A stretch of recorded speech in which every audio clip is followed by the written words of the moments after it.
Hey everybody, and welcome back to I Am Dead.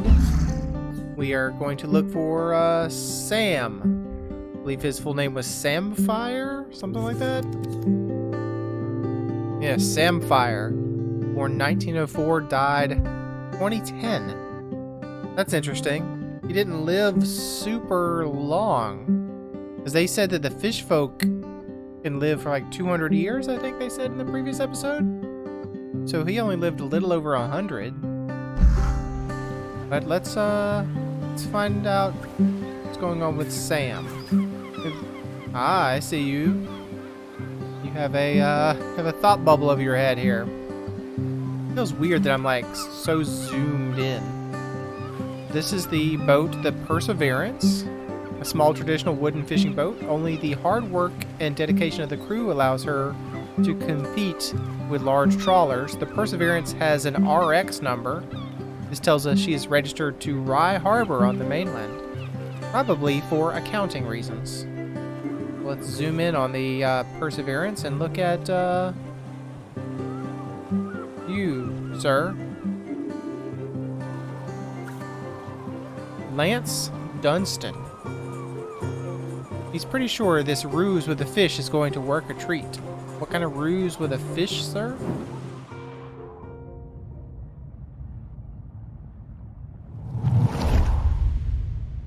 By the time Sam started as the harbour controller in '79, the fishing industry in Shelmiston was on its arse. No way to compete with those factory trawlers from the mainland, was there?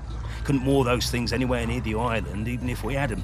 Of course we were all smuggling, stands to reason, done it? There was no money. All those old fishing sheds on the quay, the ones the tourists like, were falling down. Old place looked, pardon me, like a tip.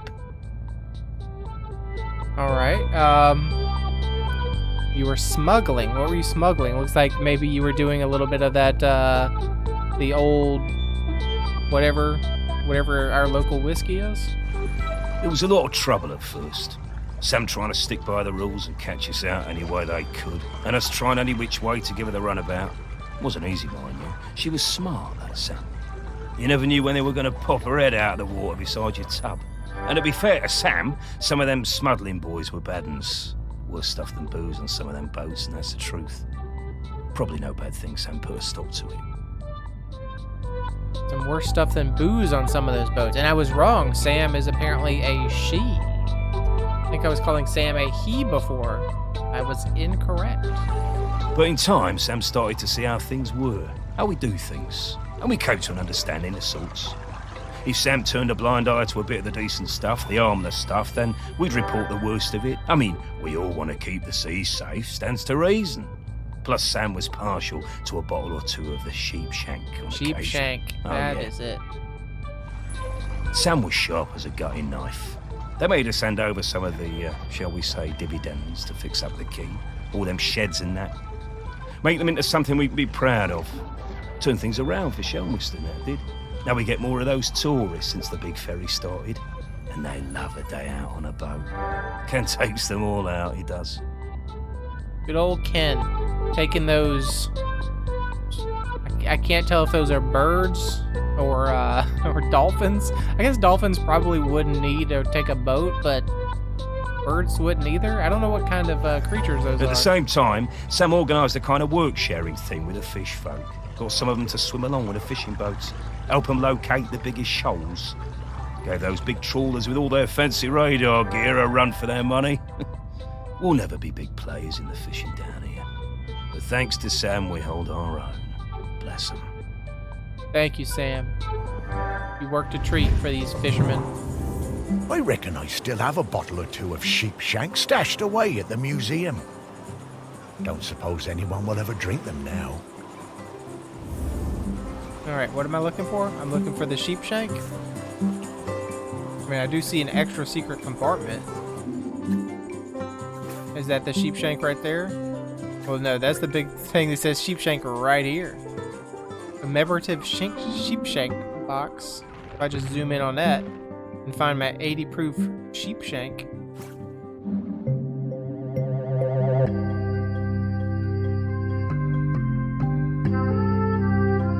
Sheep shank special reserve.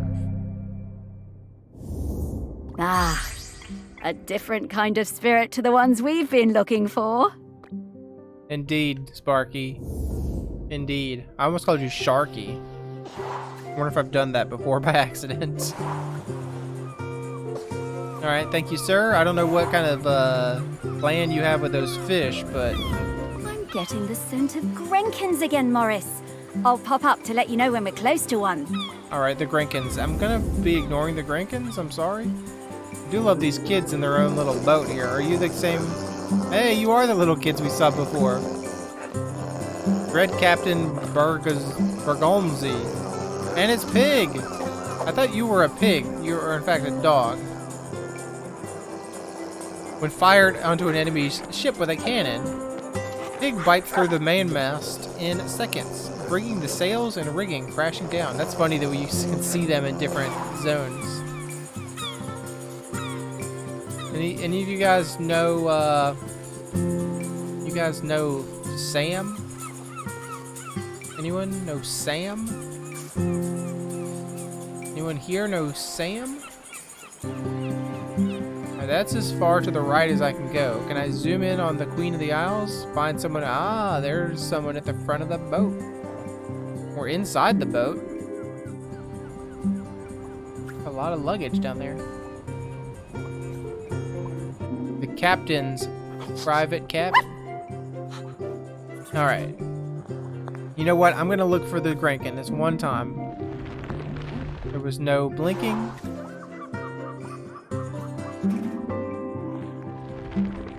There was no blinking. Maybe you can go even further. Yeah, there you go.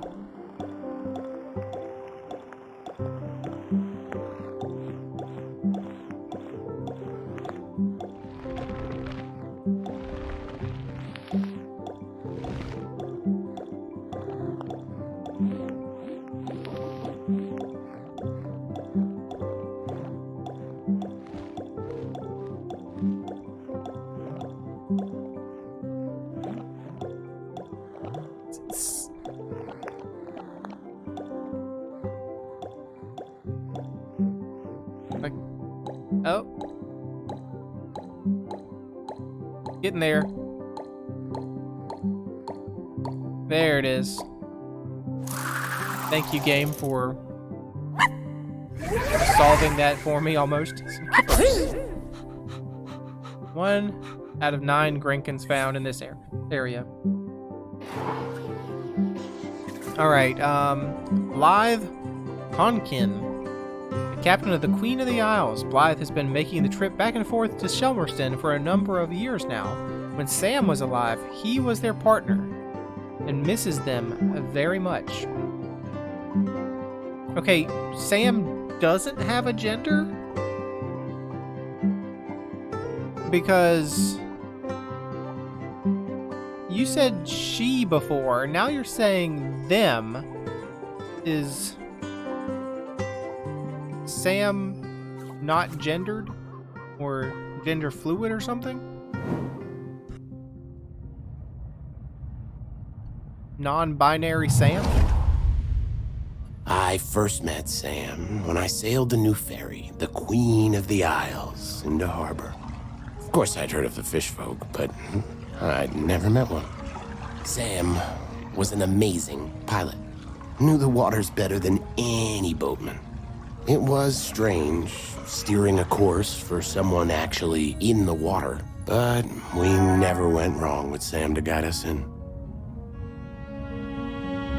Okay, so yeah, you just aim at someone swimming in the ocean. Next time I was in Chelmerston, we went for a drink at the Camel.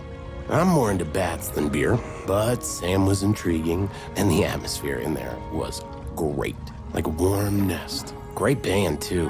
Awesome sousaphone player.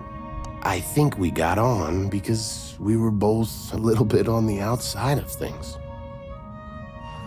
Sam invited me over for toast and hot chocolate. Oh, toast, honestly, you say? Hot chocolate doesn't do it for me. But the toast, that multi-seed bread. Sam made the best toast. I told Sam that next to a good cuttlefish bone, that it was my favorite snack. Oh, so that's some good toast. I stayed over. In the morning, we went for a walk along the beach. And just as the sun was rising, I took them flying on my back. Oh. We went up and looked down over the islands. Sam wasn't scared at all. They said it was like swimming through the air. You said they again, so... It was on the Non-binary next Sam. trip to Shelmerston. We just sighted land when Sam's head popped out of the water right beside my berth and passed me a fresh cuttlefish bone, carved especially for me. How nice. When we moved in together, it was the best day of my whole life. I put that cuttlefish bone on my bedside table within big reach. I still look at it every day, every single day. And now we find for the cuttlefish bone. I just remembered that time Blythe and I did a duet at the karaoke. Oh, I can't believe I agreed to it. Must have had a few too many. I never knew how Sam and Blythe met. Now you know. Okay, you said, actually, is it in that room? Or could it be in any room? Because, I mean, I know where it is. It's in your, private quarters, but I don't see your bed here.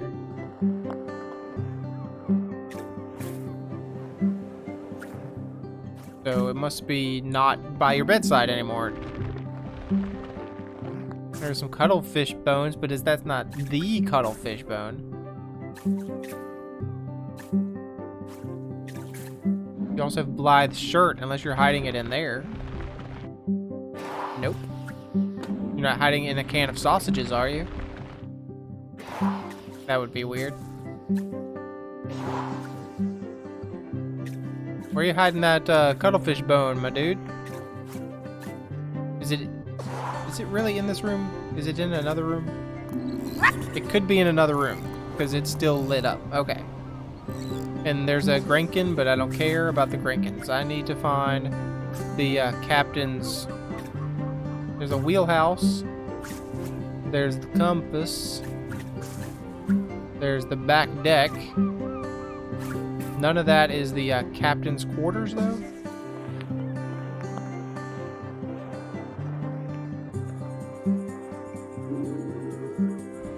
Alright, you can't zoom in or out at this point. Alright, let's just check some places. Wheelhouse. You guys, there's also a Grenkin here. I see a cuttlefish bone right there. Carved with love.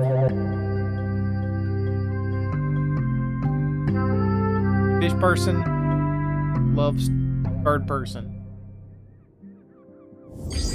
Oh, I used to love finding these on the beach. You can just find cuttlefish bones just washed up on shore.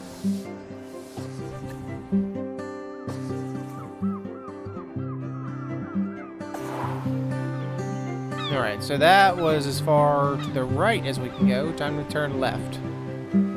It's weird that it's not a circle. Like the other places you like went around in circles, this is like a linear line. I guess that makes sense for a harbor. And I don't know why I said linear line. Obviously a line is linear. We have Coral, a fish person diver, and I did not read their full backstory. It was the 6th summer after I spawned that I went to my first Aggie's Day ceremony. Aggie's You Day? know, Aggie, the dry cider who saved the world from cracking in two. No, I don't know We that. don't go on land until we're 6 years old. It's all swimming, wafting around. Standing up is hard at first, the weight distribution. Anyway, I went up dry side for the ceremony, and that was where I first met Sam. It was so loud and hot out there, all that shell blowing. I was bored, and my body felt dry and heavy. I was too young, really. There were souvenir stores selling bracelets with little stones of polished lava. I wanted one so bad I would not shut up about it. You do look very young in that picture, Coral. Sam saw I was fed up. They took me up the beach, away to the dunes, and Sam gave me a little polished stone of my own to play with. And a heart of gold, they did. It wasn't until years later that I found out it was a tiny replica of the one Aggie died on. I need to know more about this Aggie. We became good friends. Sam helped a lot. They were always on my side. My pod, we were quite traditional, didn't like us working with the dry-siders, but Sam talked me into going for the job as a diver on the new harbor. If it wasn't for them, I don't think I'd have tried. That stone was my lucky charm. I took it with me when I went for the interview, and I took it down with me when I went on my first dive. I had a pocket made specially in my tool belt. A special pocket, you say? That's what we're looking for. We're looking for that stone. There it is. Sam took me under their fin, invited me out to the camel, and let me stay with them and Blythe on the ferry if it was a late one. And there were plenty of late ones. Karaoke nights are still my favorites. Every time I feel that lucky stone in my pocket, I think of Sam. Good old Sam. Now I have to find your lucky stone. I remember all the fish folk coming up on the beach for Aggie's Day when I was a lad. Seems less of a big deal these days. I guess they still celebrate it, but, well, it's a lot more sedate. Back then, it was a huge event. I need to know more about this Aggie and her day. Alright, can I look in your pockets, dude? I can't look in your pockets because just clicking on you will launch your story, and I don't really want to listen to your story again. So, where can I look? Maybe inside here somewhere in the office. Got a locker? Ah, you do have a locker. Okay. Got a coat rack. Is this your coat? You said it wasn't in your coat though. It's in your dive suit? Not the vending machine. That's not what we're looking for. Change of clothes. Cricket equipment. Thinking a change of clothes. Nope. What about this locker? Got a thermos. Oat tea. Mug with a computer mouse in it. A padlock. The combination for this is 0452. Pen pot.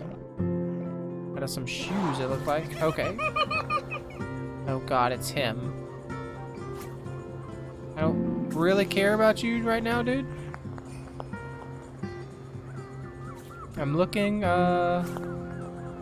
for a thing. Are you sure it's not in the coat? Well, no, it wouldn't be in the coat.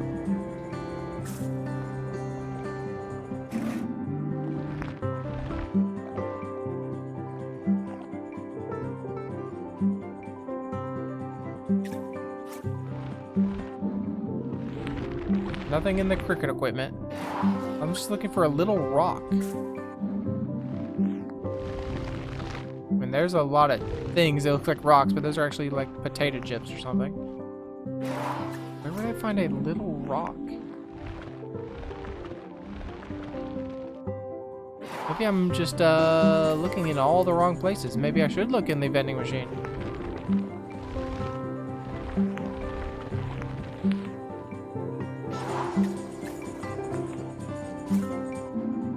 The tea station. Probably not going to find a small rock in there.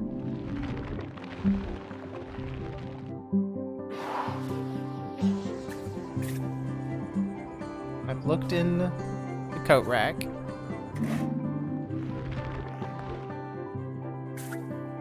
I mean, I've looked in the... I haven't looked in Donald's lunchbox.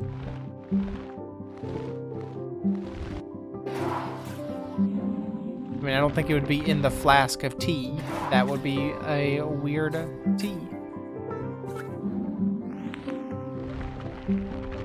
Why does this mug have a computer mouse in it, though?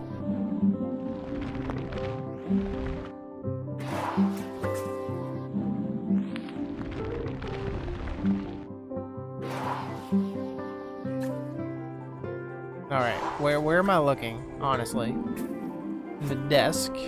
There's a thing right there, is that it? Lost mouse ball. Anything inside the mouse ball? Disassembled mouse. Why are you guys breaking all your mice?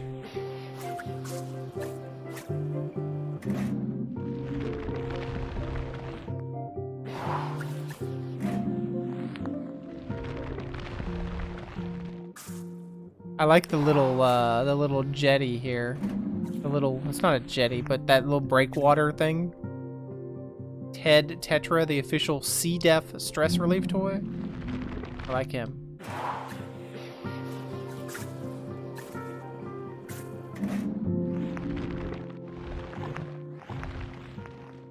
Alright, where am I going wrong here? I know I'm going wrong somewhere. Obviously, because I haven't found the thing yet.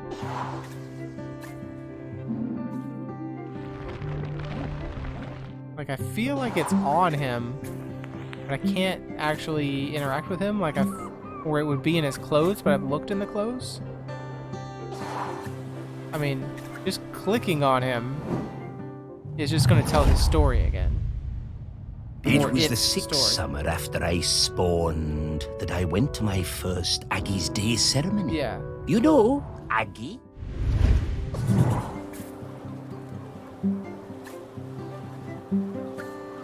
Where would you have been hiding this thing, dude? Concrete armor unit. Concrete armor units are used around the world to protect harbors, breakwaters, and seawalls from the direct impact of the waves. You've been putting it in the forklift? Not the forklift, the little crane thing there? Maybe in the concrete mixer? Seriously, where's your stone, my dude?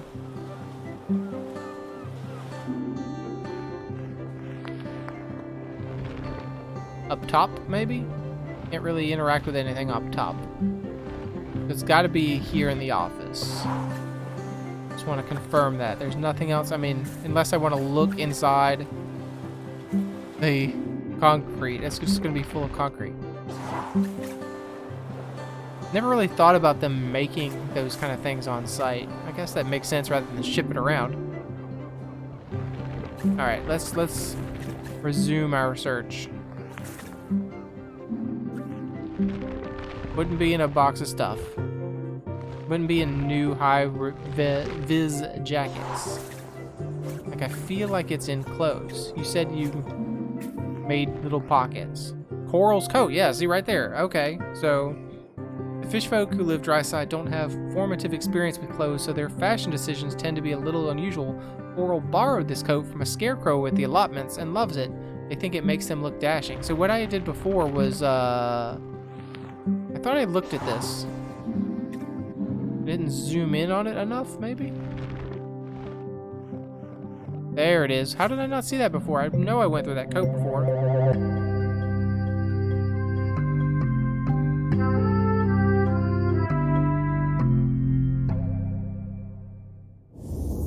Oh, magic stones? I knew humans were superstitious, but I thought the fish folk would be a bit more savvy. Alright, we found your magic stone. Hello, children? Anybody in the, yes, I see you. The Gruffman Super Goose. Cornelia Kircher chartered this luxury seaplane to fly her and her artist friends to Shelmerston for the sculpture park opening at Outram Hall. What is it? Is the,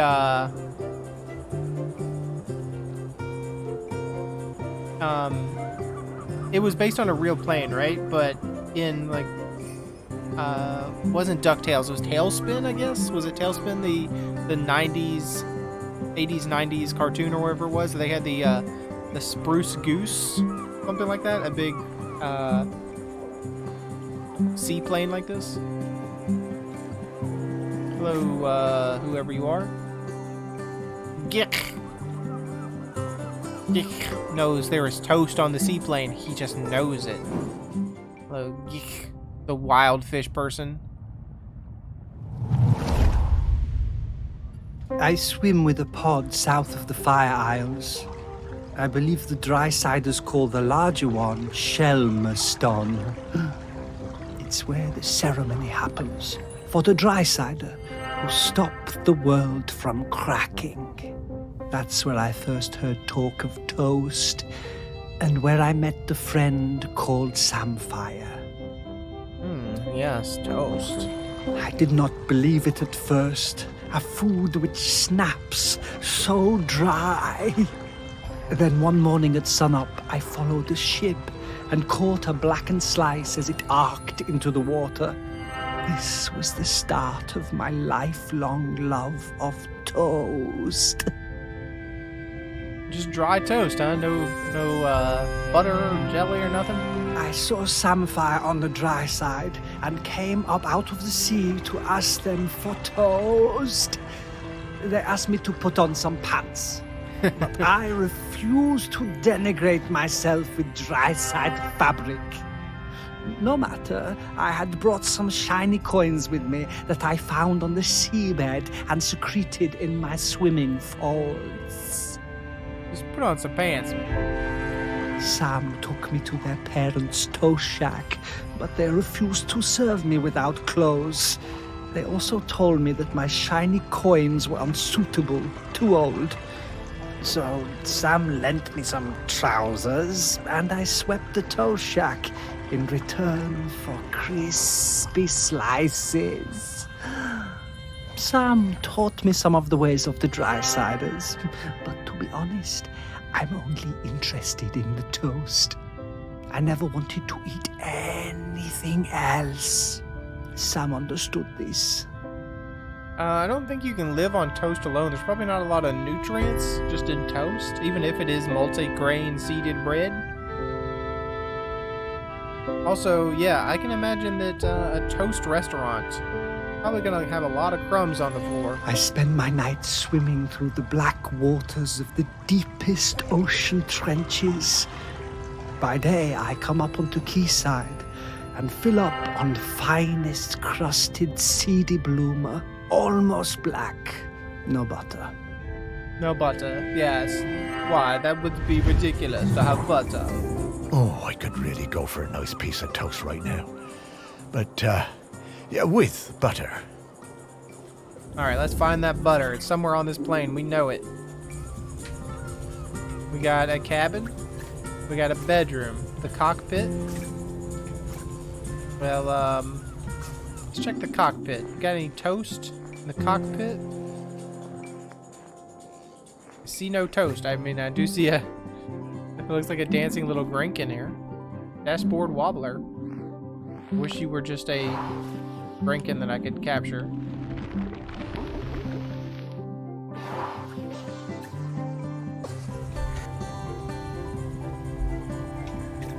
Alright, cabin.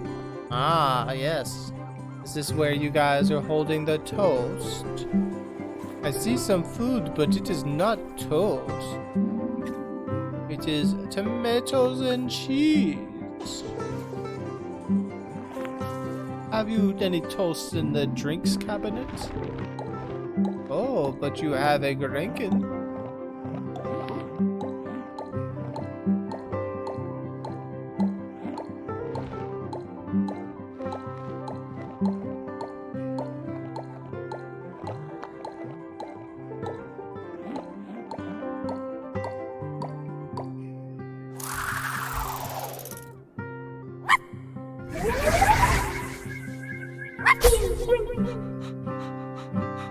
Two of 9. Alright, I need to stop making that voice. about the toast.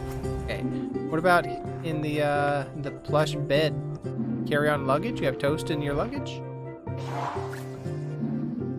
Toast in the hat box? No, you got some sheep shank though. Toast in the trunk case? Okay, got any toast in here? I see your toiletries. No toast. Toast in the bed? Maybe a weird place to hide some toast, but... Alright, no toast in there. Where's the toast, my dudes? I know the toast is here. I know you're hiding the toast from me. What about in the co-pilot's chair? In this bag? A bag of sweets. Sweets is not toast. You wouldn't have toast in the thermos. Inside the seaplane controls, you're hiding some toast. There's only so many places one can be in this airplane. Where are you hiding the toast, my friends?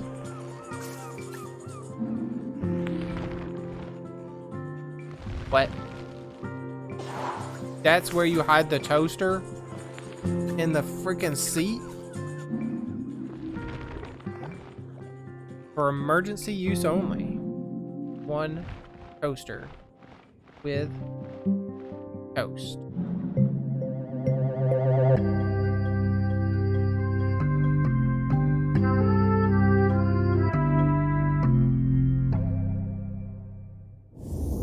It's a shame, but it doesn't seem like there's a whole lot of toast on this side.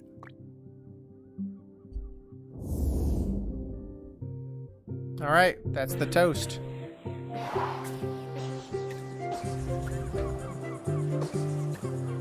Sorry, Grick, or Gick, whatever your name is, I can't get you the toast. It's underneath something, and also I'm a dead person, so I can't interact with it. Ah, there you go. So we have the Maisie Louise, a modern trawler with a refrigerated hold. The Maisie Louise is registered in Shelmerston, hence the SH number. She's actually Shelmerston's biggest fishing boat. And on the Maisie Louise, we have one... come on, let's zoom in on him. Winkle Bob. A fisherman since he left school like his dad before him, Bob has been fishing the waters around Shelmerston for over 40 years now. What's your story, Winkle?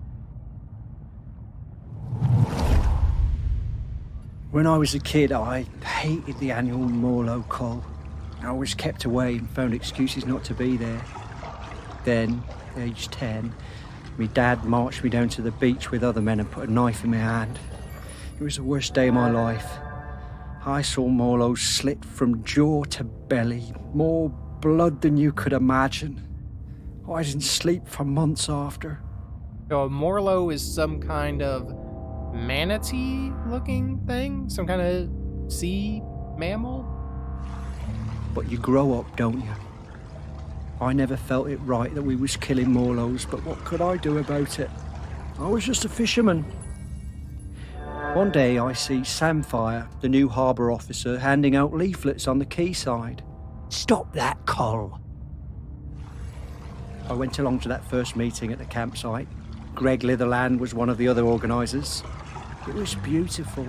So much hope around that campfire. When I spoke about the pain of the Morlow, it really felt like the young uns were listening. Me, Sam and Greg held regular events to raise funds for badges and patches. I was proud to wear mine on me best Gansey. There was quite a rift between us and the old guard. They felt the ban was an attack on our ways. Sam and me took a load of the fishermen out for a beer, and Sam made them listen. They really respected Sam. We got most of them on our side that way. Good for you. Talk your problems out, you know, make people understand your way. By 87, we finally felt like we had enough support to push for change. So the week before the Morlow showed up, we organised a mass dying on the beach. There were loads of us lying down on that sand. Islanders, fishermen, fish folk all together. And the press showed up, and the mainland TV, and for the first time in 500 years, we stopped that cull. Save the Morlo. I'm so glad we don't do that cull anymore. I was proud of Sam and that lot when they finally made the old uns see sense. And, well, I did my part. Held a lot of those early meetings at the museum, we did. All right, we gotta find that little badge. I don't think it would be in this. I think it would probably be in your cabin. Wee Rab's cabin, the wheelhouse, the galley, in the hold. I mean, I don't think it's gonna be in with the fish. Let's check the galley.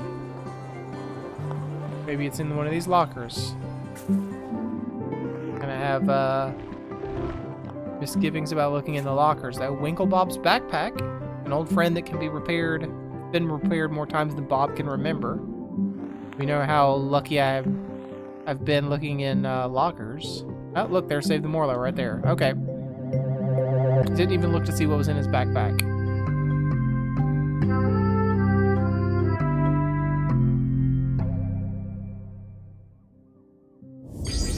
Oh, I love Morlos. Such gentle creatures. Can I see what was in his backpack? Some food, a pencil, a museum token, something about Shelmerson Museum. Sandwich. Okay, let's go raise Sam. Oof. Sam, this is an easy scent profile. I'm coming, Sam. Release the Hound.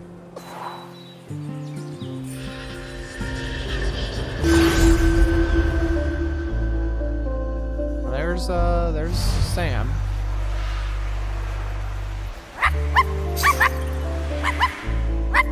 You guys coming?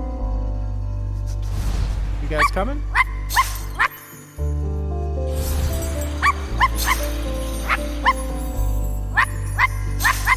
Really? You're gonna make me, like, be so precise? Normally I could just bark at them, not be entirely on top of them. 12, I got to find.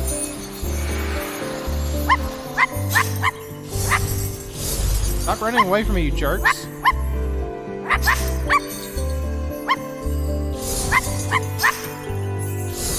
Why are you making it hard this time? I mean, I don't think that's 12, but let's... That was 12 somehow. Okay, never mind.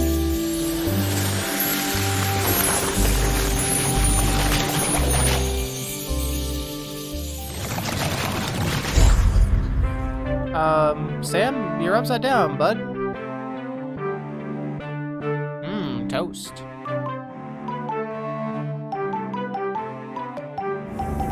Ahoy there, Samfire. Morris and Sparky! Oh, lovely to see you both. What can I do for you two? Well, we wanted to ask you something. It's about Aggie. She doesn't have long left now, does she? Poor thing. No, not long at all. We were hoping you might replace her as custodian. Oh, Morris. I spent years of my life as harbour master trying to keep people from meddling with nature. I don't feel any differently now. I'm appreciative of all Aggie has sacrificed for us, but the island spirit isn't evil. It just needs to erupt from time to time. And if it needs to now, let it, I say. Let nature do what it must. As the fish folk say, the tides will tell. Yeah, Sam, I hear that. I really do. No, Morris. We can't just give up. Now, we'll talk about this in a bit, Sparky. Sam, it's always good to see you. Will you be around later? I think I will. A volcanic eruption is a rare and beautiful thing. I think I'd like to see it. Well, so yeah, Sam's point is that we should just let the volcano erupt because that's what nature would do.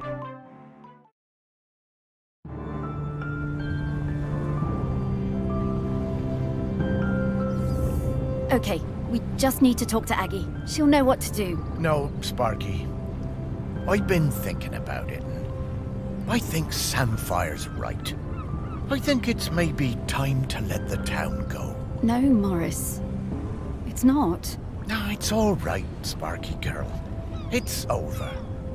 This isn't my town anymore. The only ones around here who remember me are ghosts. That's not true. No, it is. But that's all right. Truly it is. Everything for a season and all that. And I miss the people I knew. The people who've moved on. I want to see them again. I think I will take Pete No-Chop on his offer and head into the west with him. Shelmerston doesn't need Morris Lupton any longer. Morris Lupton, you will not give up. You have been granted a precious responsibility and you will honor it. You hear that, Morris Lupton? Sparky? I'm sorry about that. Remember when I told you I was mostly Sparky? I am, but mostly. Then what else are you? I am the rock that you stand on. The wood you people built this town from. The magma bubbling beneath your feet. I You're the spirit. am Shelmerston. You're the island spirit. And right now, I want to erupt. But I have also made connections to the things that live here. Connections I want to keep alive. I need you, Morris. Okay. Well, And I'm still your Sparky. And I need you, Morris. We all do. oh, Sparky. I know you feel forgotten. I know you want to move on. I do too, but I can't until I wrap up this last bit of unfinished business. Will you try one last avenue with me? If we still can't find a solution, then I'll be done. It'll all be done. And we can go into the West together. Please. Of All right, course. Sparky. One last try. But who else is there to talk to? Aggie. Aggie? But where is she? Oh, she's everywhere. She's in isn't the she? museum. She is. But I can sniff her out. I just need some mementos. But where would we find mementos from back then? Oh, of course. Back to your museum, Morris. Back to the museum.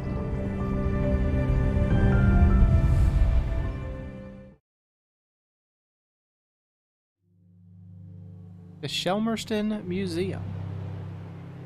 Is that a Morlo up there? Well, it's reopened.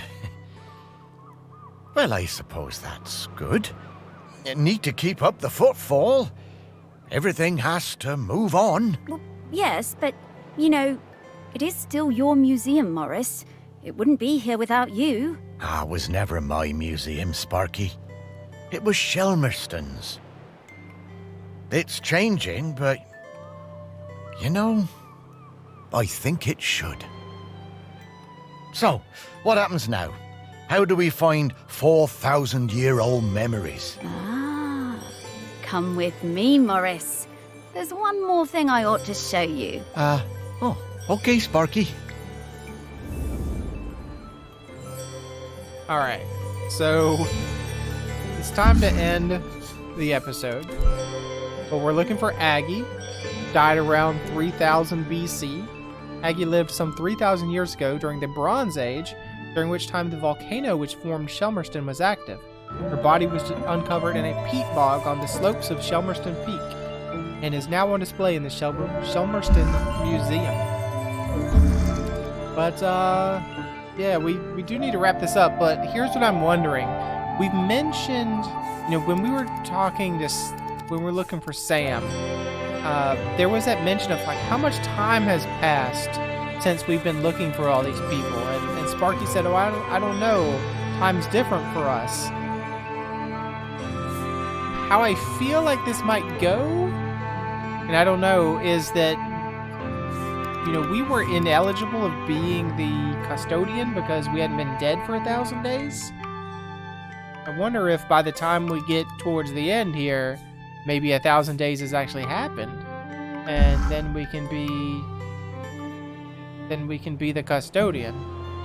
I feel like that's the way it's going, but let's go ahead and end the episode. So thanks for joining me. Hope you enjoyed it, and hope to see you again next time.